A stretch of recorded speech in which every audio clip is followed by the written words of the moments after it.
Today on Nova Legends podcast, I'm doing a live recording in studio with Coach Darryl Overton from Hayfield. This is the first time I've ever done this. I'm really excited for this opportunity. Coach, great to see you again. Thanks for doing this. Man, pleasure. Happy to be here. I just start off, all the thoughts, anything I say, words on my own, man. I'm not representing Hayfield, FCPS. I'm representing myself, so all thoughts and my views is my own. Okay, got it. Yep. Mine as well. So I have no agenda as well. Coach, your first question, and just to give you a little bit of your background for folks who've been in a cave for the last couple of years, you won a couple of state championships at Freedom. You actually played at Hilton High School. You and your brother are tremendous players.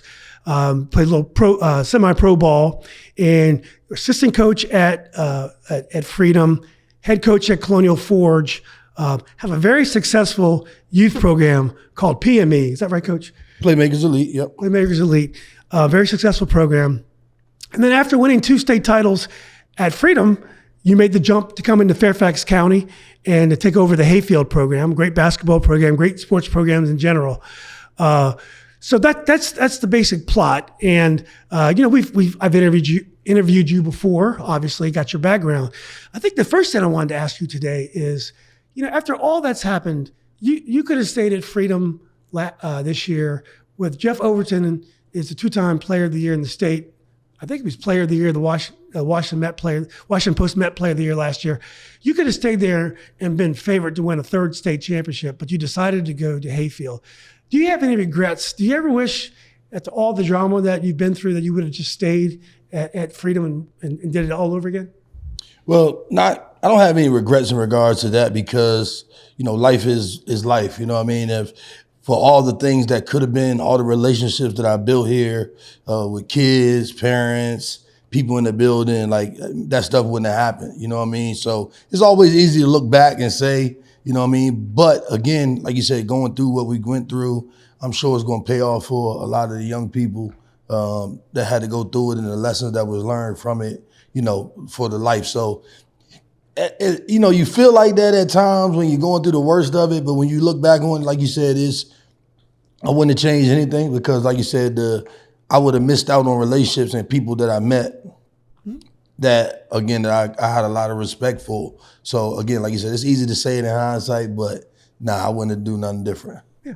Well, focusing on football at first, and before we get to some of the controversy, do you think you were able to, you've put so many players who are playing on Saturday, probably even on Sundays, but you've done a great job of getting these kids opportunities to play. Do you think you're able to accomplish that with these kids that you had? You weren't able to get an elite schedule this year because you took the job late. It was hard to kind of move things around. The National District is a very weak district. I don't think it's impolite to say that. But do you think you're able to really to get the kids at a higher level without that great schedule, with all the drama you went to? Did you improve these kids like you've been able to do in the past? Sure, absolutely. And again, it started in practice, right? And you talk about all the things going on in college football and even, like you said, in high school football, right? It seems to always be the same teams there in the end.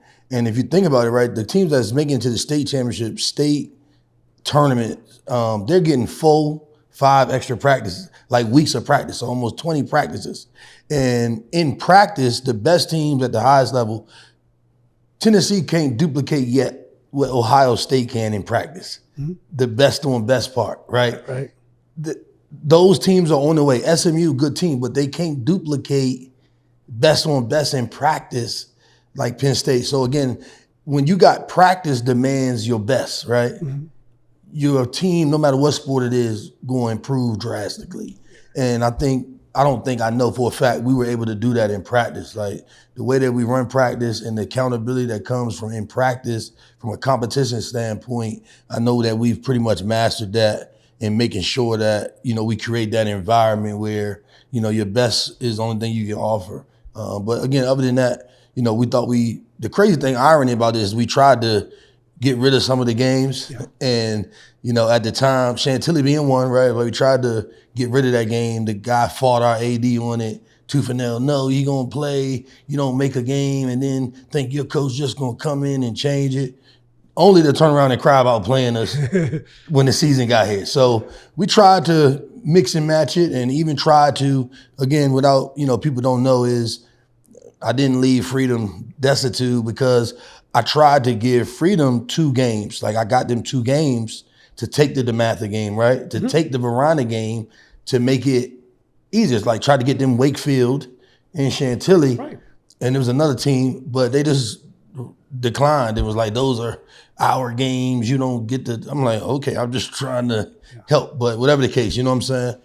Yeah. So, well, sticking with football for a second and just focusing on that. I know the team, you had a hard time getting the team assembled because some of the kids were ineligible at first, and a lot of the things were done kind of piecemeal. Yeah. But do you think when it was all said and done, this team could have approached the Freedom teams, that level of football team, do you think? Well, with the level of play, yes, right? And I think we had a little bit more depth. You know what I mean? This team was better in their own rights and what they did, but to compare them to, like you said, the explosive power we had with those Freedom teams was just just different level. Like we were just explosive 1 through 5, right? Where this team was explosive probably 1 through 3. But they were this team athletically probably had a little less holes in it than some of the defense we had early on in that run at the Freedom team. So I think they were getting to that level. I think, like you said, playing good teams like Riverdale helped us take a huge step. And unfortunately, no matter what, I think you saw that we were playing at a really high level, coming down the backstretch, regardless of the opponent, right? Like as a coach, you always, you know who the opponent is, good or bad, but you also know what execution looked like. And we were having phenomenal practices. And then again, like even, them taking us out of it, it kind of re-energized everybody. So those next couple of practices were like crazy good. So anyway, football-wise, I think that this team was on the way. Unfortunately, they'll never get to prove it. But I do think they had the potential and they had some of the firepower to do so. I mean, because you still had number 1 and you still had number 6, right? And we still had good quarterback play and, Vince, Ordonez, the center, Nate, all those guys started stepping up. I didn't think we saw the best of this group. I still don't think y'all don't think you're ever going to get to see it. I think it was on its way, honestly, but I don't think we ever got to see their best. Yeah, I regret that we never got to see him play Madison and that we never got to see Oscar Smith because I think we would have had a much better barometer what this team could actually do. I was at the Riverdale game. It was an unbelievable environment. I remember I got there 15 minutes before game time. It took me 25 minutes to park. I illegally parked. I probably broke some laws getting into the parking lot. And then when I got in there, it was packed. I mean, it must have been 8,000 people there, or I'm not really sure, but it was a huge crowd. And Riverdale is one of the best football teams I've ever seen live. I was sitting on the sidelines, and I mean the size of these kids, their athleticism, how well coached they are. I guess they were a combination of a couple of teams from last year. Mm-hmm. Tell us a little bit about Riverdale, and then tell us about that game. Well, being honest, shout out my man Coach Dre Gates. He was at Rock Creek Academy. Shout out Coach O, who was already at Riverdale. So Coach Gates left Rock Creek to go to Riverdale, right? Mm-hmm. So again, those guys do a good job. So they was able to, Coach O already had a good team. Then you bring a couple pieces with Coach Dre, accompanied by a good staff, a good mix of both staffs. You know what I mean? So me and him talked about that game. We set it up. To me, it's a no-brainer. Like I tell people, if you want to get recruited and you want to play at the highest level, you got to play against teams that force you to do so, right? And even that game, he was on the sideline. It was like 8 college coaches standing right there. So again, necessary. And not only are those guys talented, but like you said, they were well coached. So even for us, like we always talk about the players, like getting used to the competition, and I feel like if you to play, speed of play, right? But for as a coach, right? All right, now it's time for me to get back in my play calling bag because everything I'm calling not working, right? I got to figure out how to create a weakness, or I got to change formations. I got to do things that I maybe haven't had to do in the last couple of weeks because, all weeks prior, everything you call worked. So now you got to get back in your coaching bag per se too, which is why we always schedule those games so that you're not rusty, when you need it as well, whether it be offense, defense, everybody, coaching staff, all and down. So, those type of games to me is essential. I know Miss Seftis said that was the largest gate that they ever had in Hayfield history. Accompanied by, right, it was homecoming for us. So everybody's like, why are we playing Riverdale for homecoming? Yeah. I'm like, you don't play bad teams on homecoming. You play teams where you're going to need help from the crowd. Yeah. And again, nobody do homecoming like Hayfield. Like the parade, all the stuff that was outside the gate. I mean, that was an amazing atmosphere regardless of us, but then you playing another top-ranked team. And like you said, it was tons of people there. And what I didn't know, you don't even have, Fairfax, you got to split the gate with teams. But when you play Riverdale or somebody that's not in Fairfax County, you don't have to split the gate. So that's even more of a reason not to. I know people act like it's not a good thing to say you like money as a school and the AD, but we all know, like you said, you got to get money back into your program. So having a gate like that can go strictly to our school, right? And all athletics was huge, man. But like you said, Riverdale, Coach Dre and those guys, I joked with him, right? When all the stuff happened, he was like, man, now I can't say I was going to be Maryland state champs and Virginia state champs because if we could have won it, he could have said, well, we beat everybody. Yeah. So, those guys are friends with me. A couple of those guys I played flag with. Like you said, it was the game that we thought it was going to be. Wish we would have played better early, right? We put ourselves down early in a bad way. They jumped on us, and then we were able to pick it up from there, right? I think we won the rest of the game, right? But unfortunately, we was down 28 zap, so it didn't matter. But it was everything we wanted from it, from a competition standpoint, from an atmosphere standpoint, from accountability standpoint, as far as coaches and players. It was great. Again, one of my favorite games I've coached in, regardless of the result. Like last year, you told me a lot of teams don't handle Freedom back then when you guys blitzed them early. And that reminded me of that conversation. You guys make mistakes I'm not used to your teams making. I was watching your coaching staff, and as you were saying, I could see you try to reach in that bag and try to find something that works. But I mean, that's how you get better.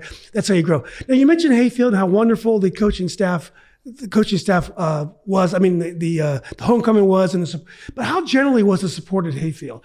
Through all this drama, did you get the support you needed? I know I'm friends with Coach Strickey, soccer coach. He was very supportive of you. Coach Poindexter was. They loved what you were doing. But generally, how did you feel about the support in the building for you and the players? Shoot, for the most part, it's amazing. I mean, I tell people to this day, I love getting up and going to work every day. Like, not just Coach Drick, it's tons of people, man. Like Miss Allen is there, our finance manager, all our APs, Miss Baltimore, Miss Trado, a ton of people, teachers that got Hayfield football shirts. The school itself and being there every day is a great place. And I mean that. Like, I don't have any complaints. Of course, you got 300 faculty, people hearing what happened and stuff like that. Some people might have their own opinions, right? That's okay too, right? But nobody's treating me crazy or any of the kids, from my knowledge, what I've known. So again, man, the school itself has been super supportive. Little stuff here and there. But again, all it takes is a conversation, and it usually was a good place to be. So again, I have no complaints, man. It's a wonderful place to be. I've been at work every day, no matter what. I feel like I'm in a place where I'm with a great leader in Dr. T, and even the student activities office, even with Fritz, right? Regardless what happened, I feel like a lot of them are like family to me now. And since I've been there, right, before all this nonsense, it was important to me to be a part of it. I took my football team to every single senior night in the school, right? We were at baseball games, just there to support and be loud and cheer them on. Soccer games. We were at tennis senior night. You know what I mean? And I just know, I just want to be a part of the school, right? And we did volleyball senior night. We went to the cheer competition, loud. We had the biggest section of players, we filled up almost a whole row of bleachers. So again, man, I've always wanted to be included in everything that was going on at the school. And the school has been great to me. Honestly, I don't have no complaints, man. It's like you said, it's work. Anytime you got 300 workers, it's always going to be little stuff. I feel like people, nitpick at times about stuff that they normally wouldn't just because of all the outside hoopla and stuff like that. But other than that, I love going to work every day. I love being there. I really do. I feel like I built a great relationship with, the school and the other schools. Like, we go to Lawrence Station Elementary for a mentoring program on Fridays. We just did Toy for Tots with Hayfield Elementary School across the street. You know what I mean? So I love it. I mean, I don't have any complaints. I think the part that gets represented negatively about the Hayfield community is probably like 5 people. Other than that, it's been great. Loud, they're very loud. They're loud and proud. So, we talked earlier last year about leaving Prince William County. And I know that there were some things going on. You guys had to pay for your own transportation at Freedom to the state title. There were some things that you guys weren't being treated like the program that you deserve to be treated. So it was nice to get a new start at Hayfield. Do you think the treatment is different in Fairfax County than it is Prince William? Is there a big difference in the way the jurisdictions are handled or they treat their schools? I don't think it's a big difference. I just think it's schools with the different demographics and resources, right? And that's just life. Mm-hmm. You know what I mean? I don't think that the people at Freedom didn't want to pay for our buses. They just didn't have the resources to do it, right? Mm-hmm. There is no booster club, right? Mm-hmm. There isn't that. So I think if they had it, they would have done it. You know what I mean? But we just did it, figured it out. Here, like you said, was a little bit more resources. And to me, honestly, like I tell people, I think that's the first issue is I came here for a better opportunity, right? Mm-hmm. For the long run. As good as we were at Freedom, I didn't feel like it was sustainable because the middle school programs only had like 19 kids on the team, 16 kids on the team. Mm-hmm. The resources were low, right? I see a huge part of my support with the parents and making sure we had things about to go out the door, right? That were making things happen for the kids. So this was a better opportunity for longevity to me. Again, I never knew Dr. T, right? It's like people said, Dr. T worked at Freedom. I was at Colonial Forge. I never met him in my life till the second time I was at Hayfield. I think getting ready to be introduced to accept the job. Dr. T is Darren Thompson. Mr. Thompson, the principal. Right. I know that was a big thing. Like nobody forced me to leave Freedom. And to be honest with you, man, I wouldn't have left had the AD administration been honest with me, because when I went to tell them about the Hayfield opportunity for football, I was very, very much still doing girls basketball. That's right. And that held you know how much we talked about my girls basketball team. You both have. That held a special place in my heart. And I asked them, will I still be able to coach girls basketball? And they said yes. Had they told me no then, I wouldn't have went. I would have stayed and saw my girls through. I would have stayed. But they told me yes, you know what I mean? So then that kind of was like, okay, cool, that can rest on my heart, because that was a big part of it to me. I've had this success in football, right? Like basketball, I feel like we just starting to break through and get some success and all those things. So again, man, I don't think it's a difference in how the counties deal with them, because I think it's like every place, right? You got schools that got more resources than others in both places. Mm-hmm. And the only thing I'll say, it seems like the schools with the most resources have the loudest voice.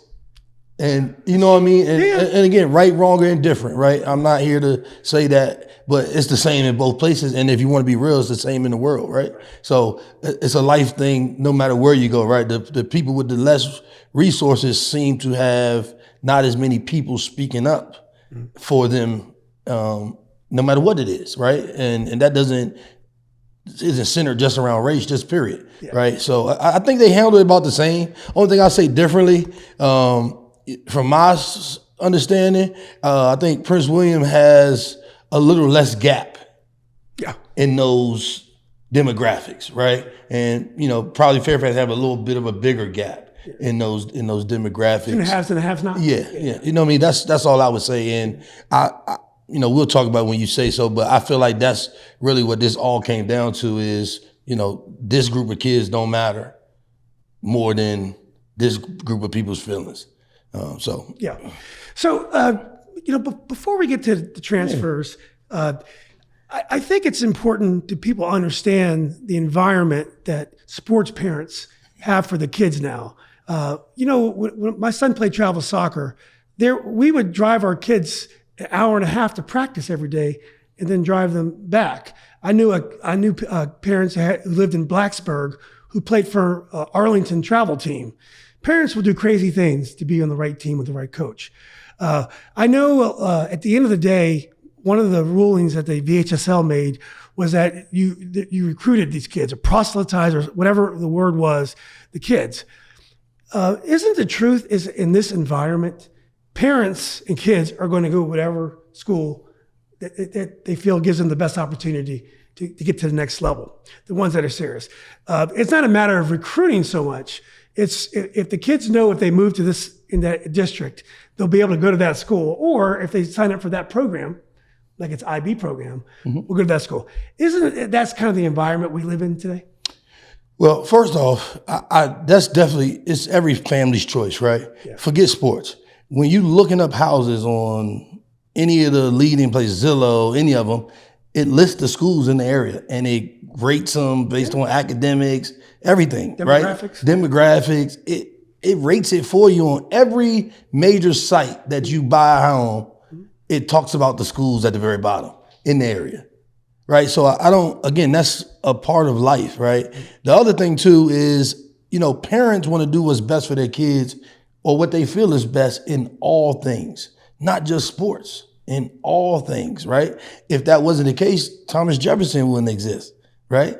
So people want to do what's best for their kids in all things. And you can't ever fault parents. We've all been there, right? And sometimes we right and sometimes we wrong, but you did it from the place where you thought you was doing what's best for them. The other part of that, be clear, right? The VHSL never said I was recruiting. And that's a big misconception. They never said that. They mentioned that prophesizing happened by due or undue influence. Right. They never said I did it. That's true. I don't even know what that means. But agree. But that's what everybody, like you said in the Facebook comments, keeps saying. Even the VHSL never said I recruited. Right. They said these events took place which encouraged it. They never said I did it until we went to court. Then they put on the paper, they tried to introduce, they said, we believe he prophesied at least one. They didn't say 14. They said, we believe at least one. So again, I think that's a big misconception. And I keep seeing people talk about integrity and all that stuff, right? Nobody said I recruited. The people on the internet are saying that. The VHSL didn't say that. You saw the papers, like everybody's seen it now. It does not say Darryl Overton prophesies. I know sports parents. Yeah. I know what they'll do these days. So the whole thing was a little overblown to me, and it's a little bit divorced from reality. I think if there is an argument, like I have friends that will say to me something like this. They'll say, look, Julian, because they said all the kids were cleared by the VHSL that played. The kids, everything about the kids, it all passed muster. They found no violation of any of the players that played. I says, if you have a problem with kids transferring to a school for football, that's a whole different conversation. And we can have that conversation, but that's a different story. If you're going to ban a team, you have to be clear of what rule was broken and why you're banning. And that was my frustration with this whole thing. Now I wanted to get to, did you ever get to a point where when the kids were transferring to the school, you were beginning to worry, did you ever say to a kid, I don't know, maybe you should stay wherever you are. Did you ever get concerned that too many kids were coming into the Hayfield zone? No, because it's not my place. To be concerned or have that amount of input would mean I was involved in it from the beginning. I never knew. The other part, like I tell people, is this. I've never been to, the football coach has nothing to do with registration. I never went to the student services to ask, is this person here? Or what about this person? Did they show up? I didn't even know who the student service person was until I think right before graduation. So I think that's another misconception. What do I do with people enrolling? Somebody tell me. I don't even know who's enrolling or not until they walking around school and I see them. Yeah. So, and again, how would I know that? So again, like you said, as much as it may seem like, okay, but it wasn't 5, 6, 7 kids came at the same time, right? Everybody's life is different. Everybody's finances is different. So again, which I think shows the integrity of it is people were there at different times. no matter what, right? And I had no way of knowing who was coming, who wasn't. And again, like I said from the beginning, all I can do is coach the kids that go to Hayfield and live in Hayfield zone. Let's say this. I had kids come in off the street and was like, Coach, I'm coming to play for you next year. I said, son, where do you go to school at? I'm the starting receiver at this school. I said, man, you need to go back over there. Yeah. Another kid. That's what I'm talking about. Yeah, another kid pulled up on me in the parking lot. Yeah. Coach Joe. He said, you Coach Joe? I said, yeah. He said, I want to play for you next year. I said, man, you got to live here and go to Hayfield to go here, man. Yeah. Like, wherever you was at, he told me what school he went to. He was at Edison. He was the starter. And I said, man, you already the man. Do what you got to do, right? Funny enough, Coach O told him, you can't come here. He ended up at West Potomac this year.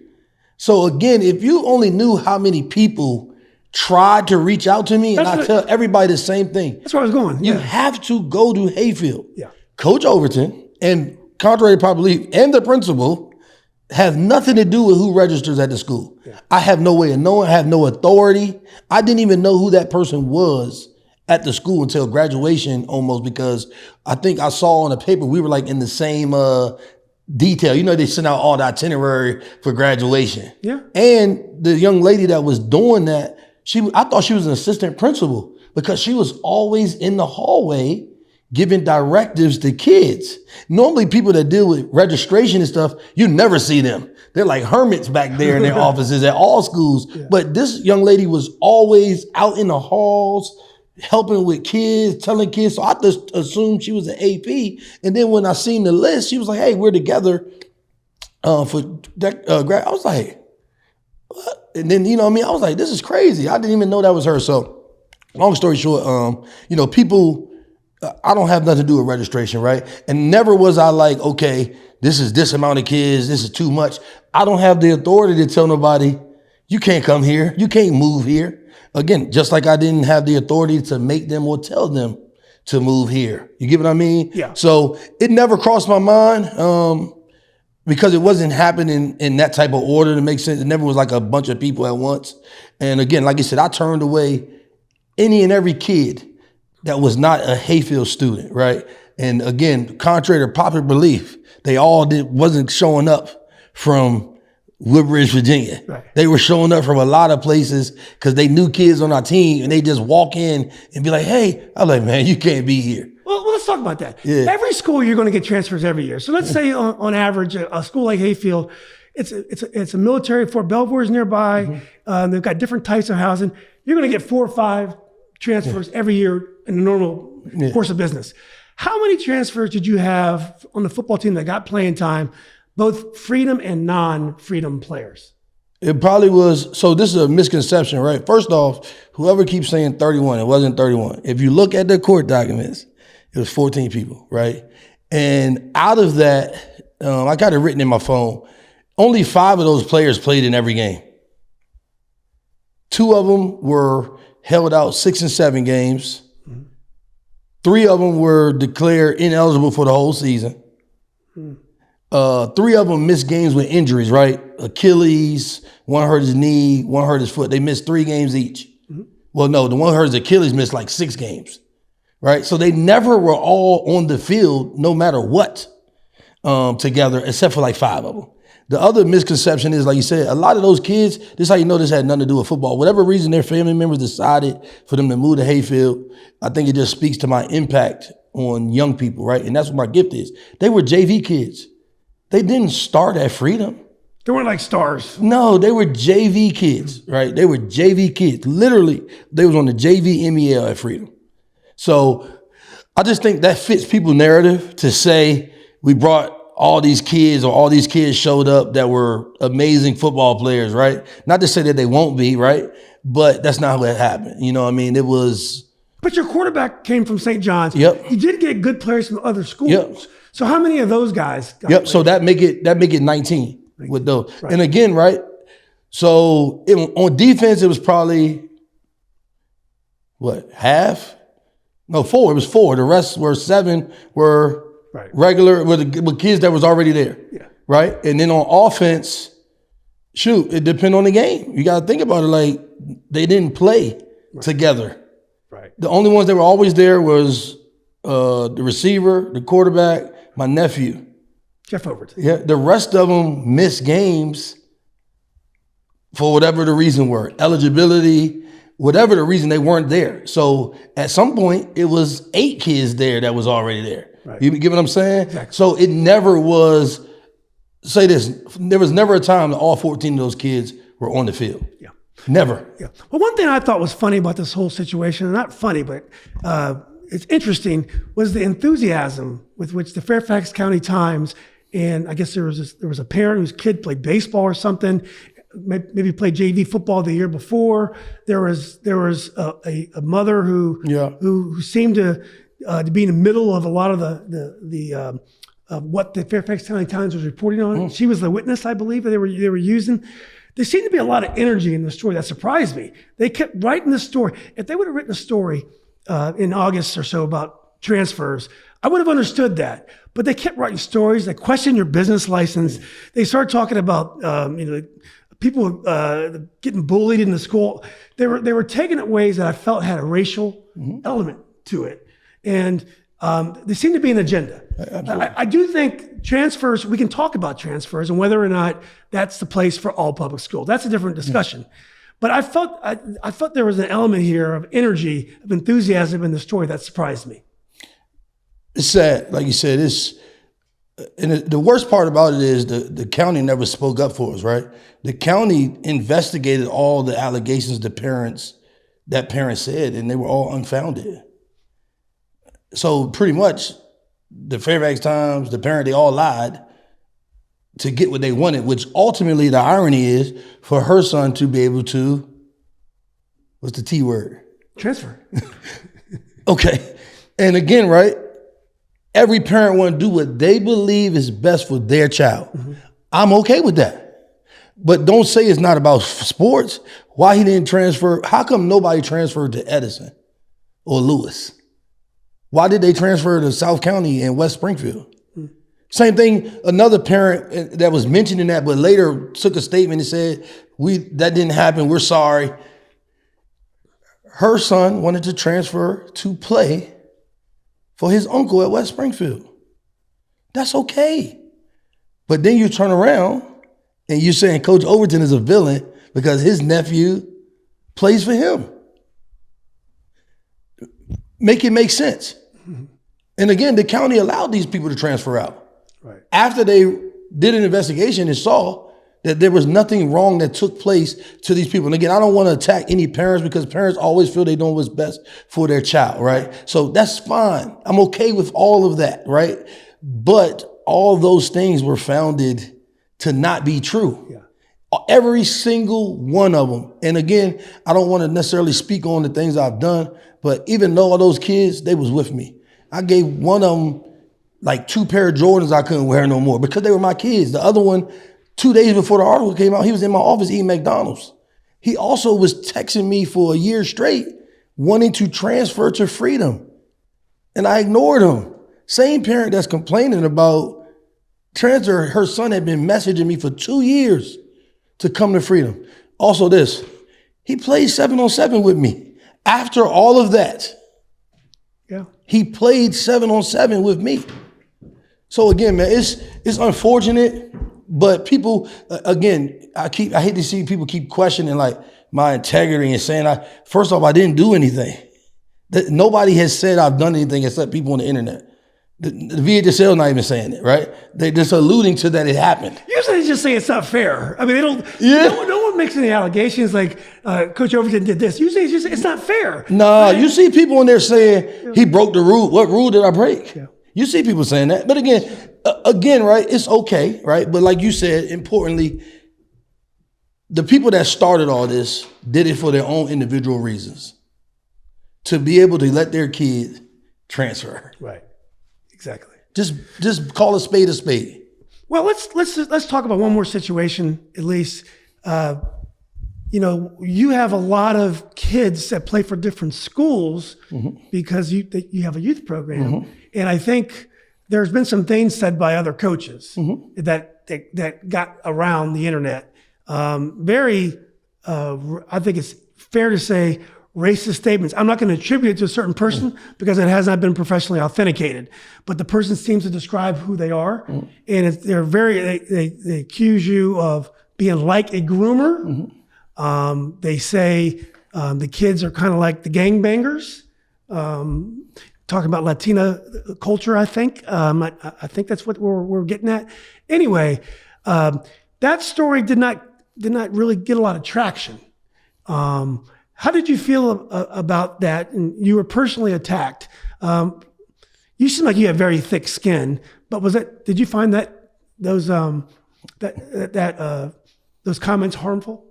Let me say this, man. Like, to me personally, it was hurtful. But again, like, when you grow up like this, like, it was just sad to hear somebody say it out loud to other people. A lot of people might feel a certain way, but to have the confidence to say it out loud to other people, and of people that look like me, you, to say it to them as well speaks volumes, right? The other thing is this, man. Forget that one person. All these other coaches came together with that person. So what does that speak on their character and them? From the standpoint of this, remember this is the same group of coaches that sent an email early on saying if the superintendent did an investigation and didn't find anything, they would be okay, they would accept the results, right? And be quiet. On that same email, there was a coach that had just been arrested for heinous crimes. He emailing me about integrity? Where is the irony and the hypocrisy in this? Same thing like this gentleman we talking about with this audio recording. All of y'all have aligned yourselves together. So it shows that clearly this is how you all feel. And it's sad. If you can align yourself with somebody that was accused of the crimes that happened at another school, real crimes, had the audacity to be on an email with this person emailing me about me to Dr. Reed about integrity, is crazy when you think about it. Yeah, you're referring to the Langley coach that stepped down in August. But he emailed. He was on their email. Right. He was a part of this coaching group. Yeah. Same thing with this guy, right? It's sad because it's also coaches, right, that look like me and you, that align themselves with these people. Well, let me ask you about that. I wanted to talk about, there was this boycott, and there was a temporary injunction, and that the court overturned the VHSL ruling and allowed you recommendation and allowed you guys back in the playoffs. And then the coaches came with a boycott. Do you have good relationships with those coaches? And I did notice there was one coach, the coach of Mount Vernon, who did not join the boycott. I just zoned on his name. I want to shout him out. Coach Taylor. Coach Taylor. Talk a little bit about that boycott and your relationship with coaches. Again, it speaks on their character, right? Again, if anybody want to know the truth and the facts, all you got to do is look at the court documents.